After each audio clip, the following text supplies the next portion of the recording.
شعور کے ساتھ بہت ظلم کیے ہیں اور میں کہوں گا جرائم کیے ہیں.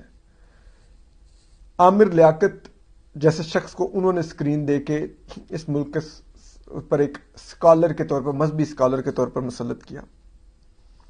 حسن نثار جیسے غلیظ مساجنسٹ گھٹیا بد کردار شخص کو انہوں نے اس قوم کے سر پر ایک دانشور بنا کے مسلط کیا. ٹھیک ہے، پھر آپ ان کی فہرست آپ گنتے رہیے، بہت سے نام آپ کو مل جائیں گے.